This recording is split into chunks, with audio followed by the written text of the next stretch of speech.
कभी भी लोग तीर्थ करने जाते हैं, तीर्थ करने के लिए लोग जाते हैं, झोला इतना बड़ा रहता है, आते आते इतना बड़ा हो जाता है। और पहले के लोग तीर्थ करने जाते थे तो झोला इतना बड़ा लेकर जाते थे और इतना कम कर लेते थे। क्यों? दान पुण्य का सामान लेकर जाते थे कि ये दान करूंगी, ये धर्म करूंगी, ये पुण्य करूंगी, ये सत्कर्म करूंगी। आज के जमाने में लोग तीर्थ जाते हैं तो बड़े बेटे के छोरे के लिए ये ले लो, छोटी की छोरी के लिए ये ले लो, मंजिल के ये ले लो, ये इसके लिए ले लो, वो उसके लिए, इतना बड़ा बेग करके। तो जो साथ में पति रहता वो भी बेचारा कुली जैसा, काय छोड़ ली क्या?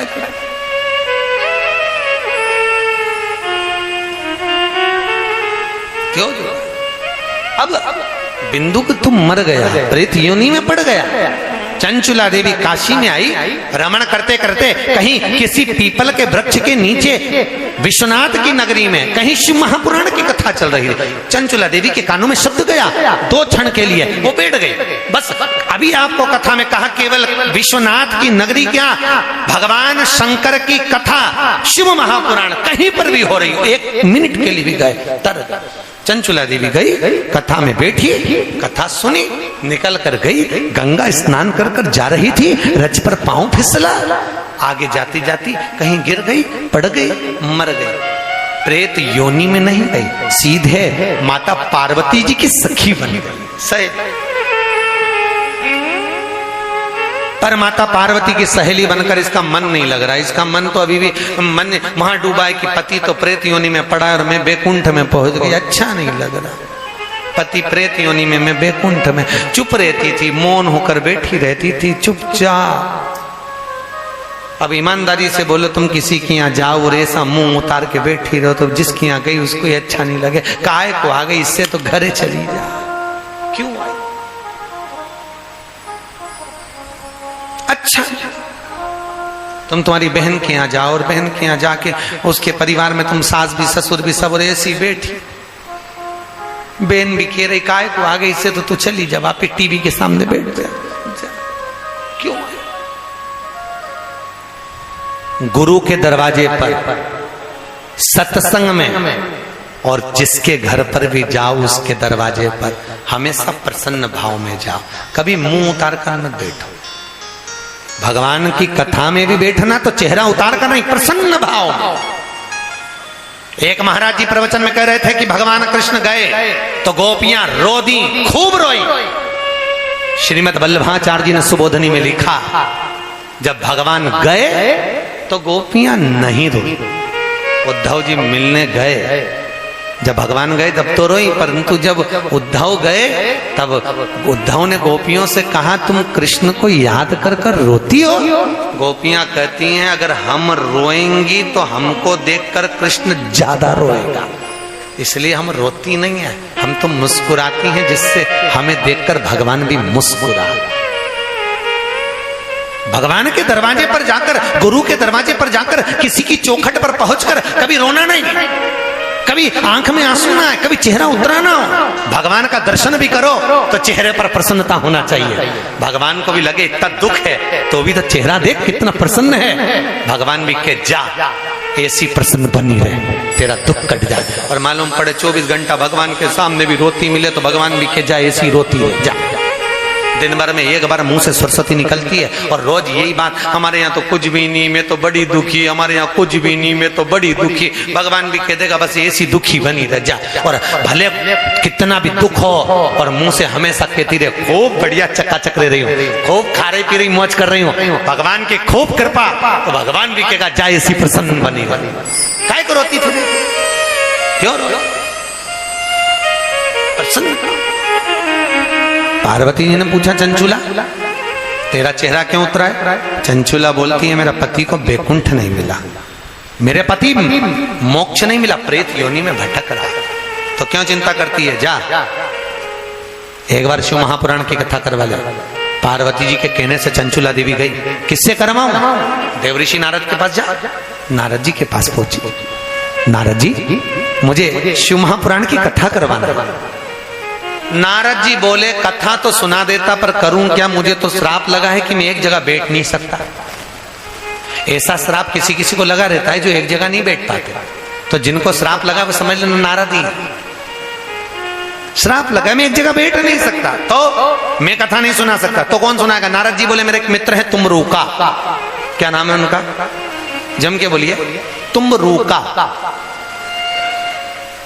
दक्षिण साइड में कभी गए हो आप लोग?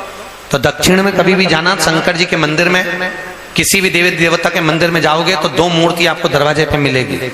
एक मंदिर के अंदर दो मूर्ति मिलेगी, जय और विजय की, और एक मंदिर के बाहर दो दरवाजे पे मूर्ति मिलेगी, एक देवऋषि नारद की, एक तुमरूका जी की। आपने देखा होगा नारद जी की मूर्ति पत्थर की, वीणा वगैरह ली है। तुमरूका जी की मूर्ति देखोगे तो साइड में आपको मिलेगी, नारद जी जैसी वीणा पकड़े हैं, करताल पकड़े हैं, और मुंह घोड़े का लगा है। देखा है मूर्ति? उसको कहते हैं तुमरूका जी। वो नारद जी के मित्र तुमरूका। देवऋषि नारद ने कहा तुम मेरे मित्र तुमरूका जी से कथा करवा। तुमरूका जी से चंचुला देवी ने कहा तुमरूका जी आप कथा करिए। तुमरूका जी बोले कथा तो कर दूंगा, पर कारण केवल इतना सा है, क्या कि आप अकेले शंकर की पुराण को कैसे साध सकती हो? आपके पति नहीं। तुमरूका जी के शब्द सुनकर चंचुला देवी वापस मौन होकर बैठ गई। पार्वती ने पूछा हुआ क्या तेरे को, अब क्या हो गया कि कथा कैसे करवाऊं? तो कोई जोड़ा चाहिए पुराण के लिए। पार्वती जी बोली इतनी सी बात है, शंकर जी की आराधना करो। देखिए भागवत का यजमान राजा परीक्षित है, रामचरित का यजमान काशी का नरेश है, पर शिव महापुराण का कोई यजमान नहीं होता। शिव महापुराण का यजमान स्वयं शंकर ही होता है। पार्वती जी कह रही है तू शंकर का स्मरण कर। चंचुला देवी ने शंकर का भजन करा। शंकर भगवान प्रकट होकर बोले बोल चंचुला क्या चाहिए? चंचुला कहती है मुझे यजमान बनाना है किसी को। कौन बनेगा? शंकर जी बोलते इतनी सी बात, मेरी पुराण का यजमान में तू जा तैयारी कर। पार्वती से कहा तू श्रृंगार कर। पार्वती और शंकर श्रृंगार करने के लिए गए। 16 दिन माता पार्वती और शंकर को श्रृंगार में लग गए। कितने दिन? 16। 16वें दिन तैयार होकर शंकर पार्वती जैसे बाहर आए, देवऋषि नारद जी और चंचुला देवी देखकर थकित रह गए कि शंकर भगवान खुद की शादी में तो जटाजूट बांध कर गए थे, भस्मी रमा कर गए थे, पर शंकर भगवान शिव महापुराण के यजमान बने तो फेटा बांधकर, मूंछों पर ताव देकर, इत्र लगाकर, सोने हीरे रतन आभूषण पहनकर, पार्वती जी सुंदर बोर नथनी हर नगवेसर आदि सब धारण कर पूछ लिया। देवऋषि नारद ने प्रभु बड़े सुंदर लग रहे हो, इतना सुंदर स्वरूप तो कभी नहीं देखा आपका, ये आपका कौन सा स्वरूप है? शंकर भगवान कहते हैं नारद मैं ईश्वर जी, ये गोरा जी, मैं गणा, ये गोर। नारद जी बोलते हैं प्रभु आपका ये स्वरूप पृथ्वी पर पूजाना चाहिए।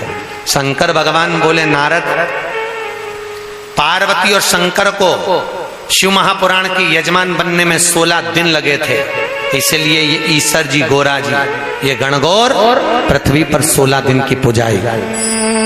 और शंकर और पार्वती इस चंचुला देवी जो विधवा है, इसके अखंड सौभाग्य के लिए शिव महापुराण के यजमान बने हैं। तो जो नारी इस गणगौर की पूजन करेगी, ईश्वर जी गोरा जी की पूजन करेगी, हम उसका अखंड सौभाग्य करेंगे। आस्था टीवी के यूट्यूब चैनल को सब्सक्राइब करें और देखें संत महात्माओं की श्रीमुख से सुनाई गई कथाएं, प्रवचन, भजन और बेल आइकन दबाकर पाएं हमारे चैनल की ताजा अपडेट। एक बात याद रखना, घर में 2 जन्म होते हैं, एक बेटे का एक बेटी का। बेटा जन्म लेता है तो नगाड़े बजते हैं, ढोलक पेटियां बजती हैं, खूब कीर्तन होता है, खूब आतिशबाजी होती है। और बेटी जन्म लेती है तो माँ पलंग पे रोती है और सास चूल्हा के पास रोती है।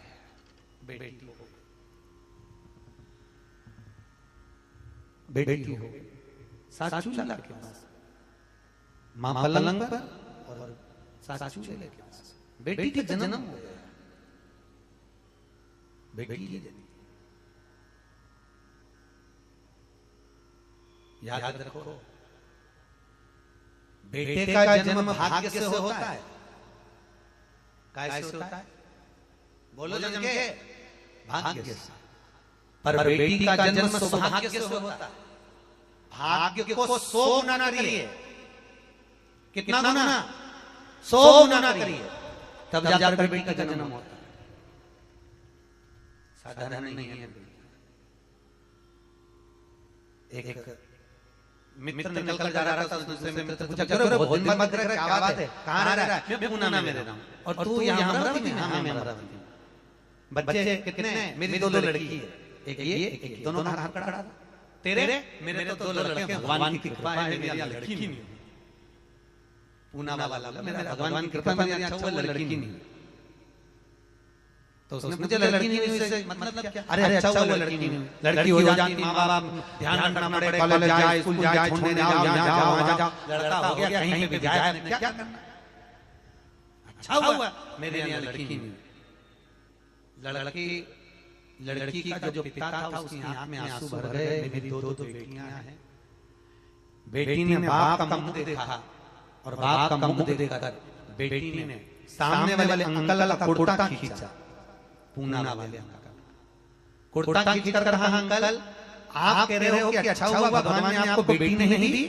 अंकल मैं कहती हूँ बेटी भगवान हमेशा किस्मत वालों को देता है, कभी घोड़ों को नहीं देता। जो कभी अपनी बहन बेटी को एक साड़ी नहीं दे, कभी ननद आए तो उसको एक साड़ी नहीं दे, ननद आए तो प्रेम से नहीं बोले, तो उसके घर में भगवान बेटी देता है क्या? उसको तो बेटा देता है, बेटा ऐसे देता है कि